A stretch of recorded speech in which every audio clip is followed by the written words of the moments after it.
everybody, and welcome to the Upkeep for February 11th, 2019. That's right, all of the magic news that you need. All right, so our first item is a new hire for Wizards of the Coast. Ben Drago has been hired as Senior Manager of Competitive Gaming. So he's previously worked as a product manager for the Hearthstone Championship Tour and the manager of organized play for World of Warcraft TCG. Wow, lots of experience. So this is good. This is a hole that they have left open at Wizards of the Coast for quite a while. Yes, so a long time. Really excited to see this position get filled. Yes, and it's difficult to find someone who has this level of experience for that kind of position because this is only a decade or two old. Yeah. Right? Like this kind of job. And if you're looking for someone who has years of experience, you're essentially being like, who's been around since the beginning? And the answer is 5 people. So he tweeted this out. I'm very excited to be starting a new adventure as Senior Manager for Competitive Gaming for Wizards Magic. My journey in this industry starting a long time ago by cracking packs of alpha around a kitchen table. So I'm honored and a little bit humbled to be here. Wow. Sick brags, Ben Drago. Brags. Cracking packs of alpha. Okay. No big deal. Just cracking them at my kitchen table. You know, like you do. All right, update number 2. So the hole that was filled by Mayfair dropping out of the Mythic Invitational has been filled by Wizards of the Coast. Caleb D has been invited in her place. Yes, and this is one of the streamers, one of the many that people pointed out when the initial invite list came out as someone who was conspicuously missing from it. A very regular streamer with a lot of people who follow him and a lot of people say a great attitude about the game. And a great playlist. If you're into the kind of music that Caleb D likes, he plays a lot during his stream, and you can check it out, hang out, have a good time, and cheer for him at the Invitational coming up next month. That's right. Next up, the Mocs has been rescheduled. Okay, so this is maybe my favorite piece of news because it seems the most like maybe people forgot that it was supposed to happen.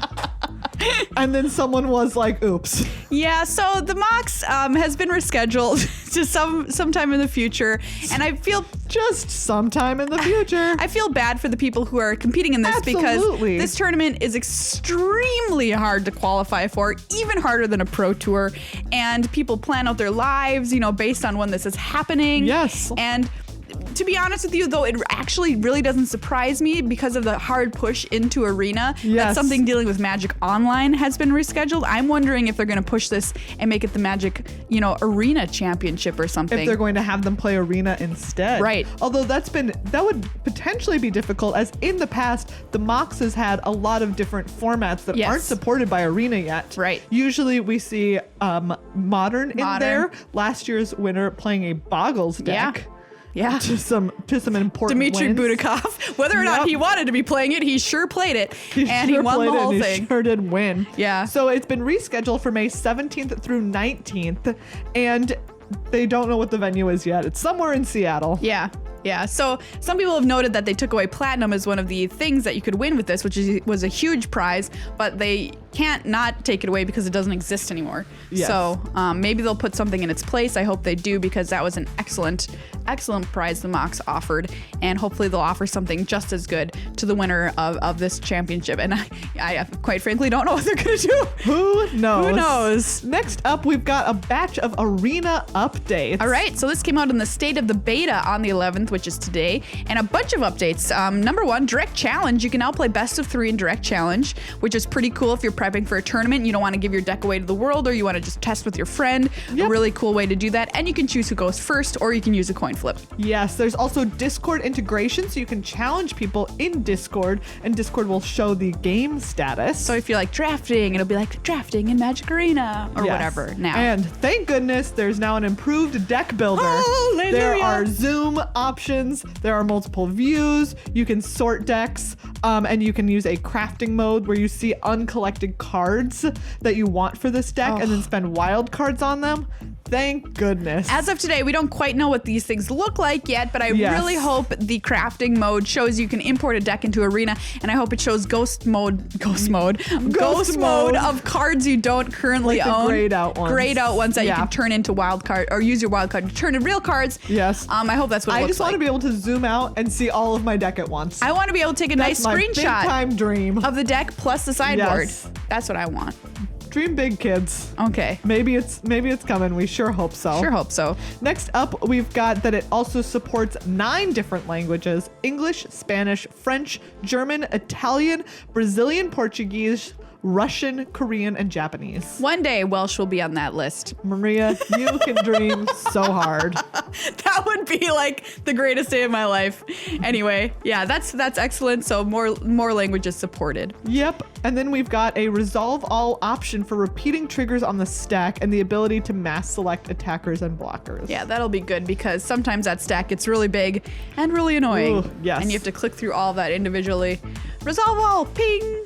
Great. Yes. Okay, so next up, we've got the Magic Pro Tour Twitter account is now called Magic Esports, and this was a tweet they made. We've had a name change. This account is still the place for competitive Magic content, including the Magic Pro League and Mythic Championship Series. Can't wait to see you all for the championship in Cleveland in 2 weeks.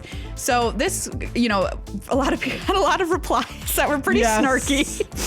And some of them are just lovely.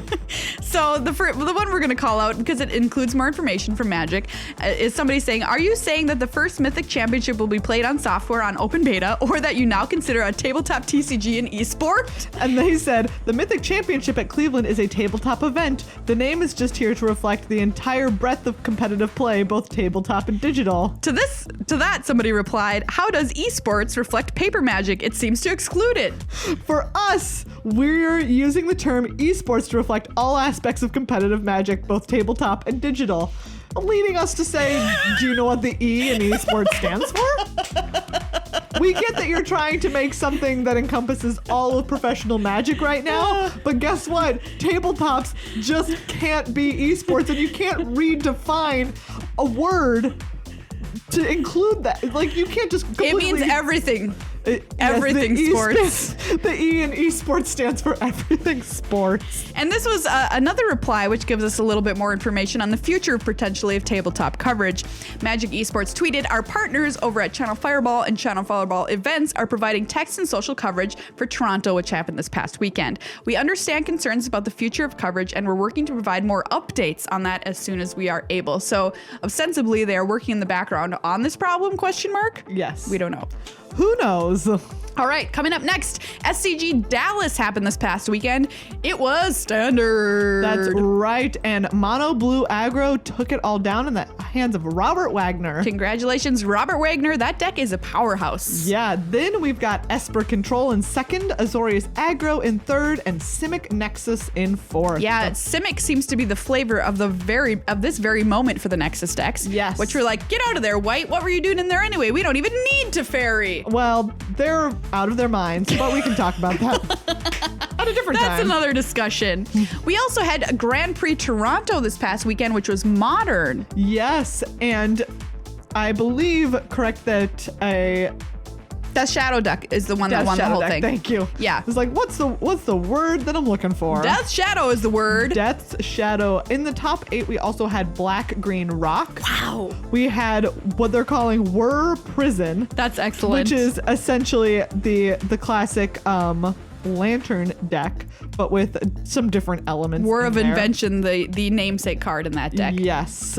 And things like Engineered Explosives to kill everything, and Chalice of the Void so that nothing can get cast. Dredge was also made its way to the top 8, which hasn't been there for a while. Nice. We've got another Black Green Rock, a Grixis Death's Shadow. That was Michael Rapp. That's the winner of the whole tournament. Yep. And then Is It Phoenix? Another copy of Is It Phoenix? And Titan Shift. Wow. Yeah. It's kind of cool top 8. Yeah, that is a pretty cool top 8. I wish I could have watched any of it. Same. Same. All right, our last item up for bids on the list of things that happens. This is our gossip item, and that is LSV and Matt Nass are calling for a ban of Nexus of Fate. And in my opinion, they're completely wrong. And if you want to hear more about this opinion, and I actually agree, I don't think this needs to be banned. They do raise some good points which need to be addressed or should have been addressed and haven't been, and hopefully will be addressed in the future by Wizards. But you can listen to more in depth on this on our main show, Good Luck High Five, coming out tomorrow. If you're listening to this today, Monday, our episodes are released on Tuesdays for a full-length episode. That's everything for this week. Good luck.